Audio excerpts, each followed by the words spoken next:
Bismillahirrahmanirrahim. Assalamualaikum warahmatullahi wabarakatuh. Saya Aina Hawani binti Amran akan menerangkan tentang Google Site yang hasilkan dalam tugasan 2 yang bertajuk penipuan dalam talian ataupun scam.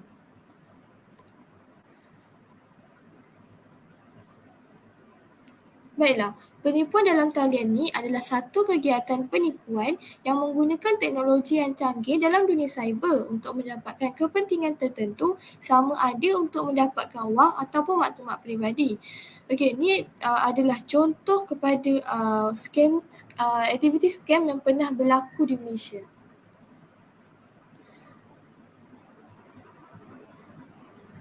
Seterusnya, punca berlakunya skamer ada 4. Yang pertama adalah kurang kesedaran. Oleh itu, kita sebagai anak-anak muda sepatutnya memberi kesedaran kepada terutamanya lah pada orang-orang tua, sebab mereka ni ada banyak duit, jadi untuk diorang punya potensi untuk dapat menjadi mangsa skamer ni adalah tinggi. Yang kedua adalah kongsi maklumat peribadi. Okay, dalam hal ni, kita tak perasan sebenarnya yang kita dah kongsi dah maklumat peribadi tu. Contohnya, kita sertai peraduan memenangi hadiah dekat pasaraya. Jadi, kita isi borang tu. Dan secara tak langsung, kita dah sebarkan maklumat peribadi kita. Kita dah tulis nombor IC, kita tulis nombor akaun bank, kita tulis nama penuh kita. Jadi, memudahkan lagi scammer ni untuk dapat maklumat kita, untuk tipu kita, untuk dapatkan duit kita. Yang ketiga adalah mengakses pautan yang curiga. Pautan internet atau link yang menyerupai link website yang sebenar. Contohnya, cimb.com ditukarkan kepada cimb.net. Yang keempat adalah penggunaan kata laluan yang tidak kukuh. Penggunaan kata laluan yang tidak kukuh ni sebenarnya sangat membahayakan sebab scammer ni boleh mengakses akaun kita dengan mudah sahaja. Okey, seterusnya adalah jenis-jenis scammer. Ada 5. Yang pertama, Makau scam. Yang kedua, scam pinjaman kewangan. Yang ketiga, love scam. Yang keempat, scam jual beli tanah. Dan yang kelima, scam pelaburan saham. Okey, Makau scam ni adalah penipuan melalui telefon di mana mereka akan menyamar menjadi pegawai polis dan mendakwa mangsa ni ada kes polis yang perlu diselesaikan dengan bayaran sejumlah wang. Yang kedua adalah scam pinjaman kewangan, iaitu proses pinjaman kewangan yang sangat cepat dan mangsa akan diarahkan untuk membayar deposit terlebih dahulu dan akhir sekali nombor yang kita hubungi tu terus tak dapat dihubungi dan hilang begitu saja dan duit pun akan lesak macam tu je. Yang ketiga adalah love scam.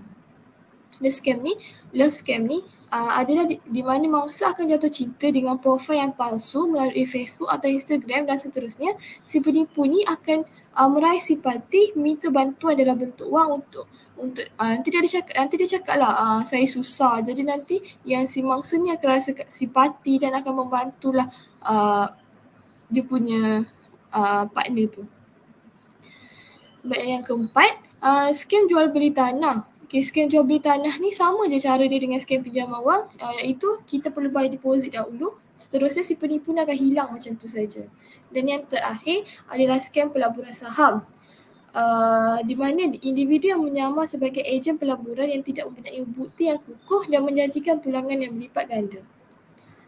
Seterusnya adalah langkah-langkah mengatasi. Yang pertama, semak nombor telefon terlebih dahulu.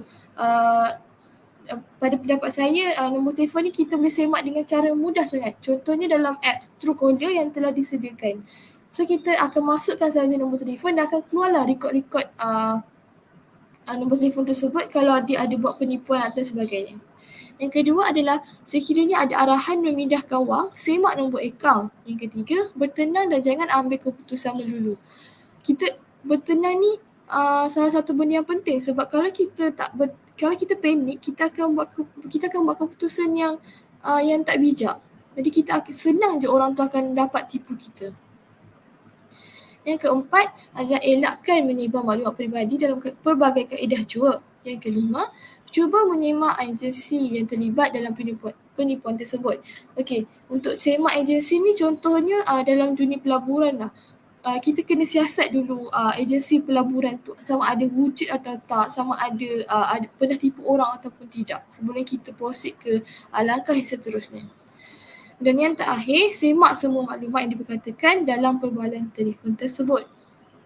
Baiklah, dalam tugasan ni saya telah melakukan satu sesi temu bual bersama rakan pembelajaran saya berkongsi maklumat tentang penipuan dalam talian ni. Berikut merupakan maklumat rakan pembelajaran saya iaitu nama beliau Muhammad Fazil Rasis bin Muhammad Kasim.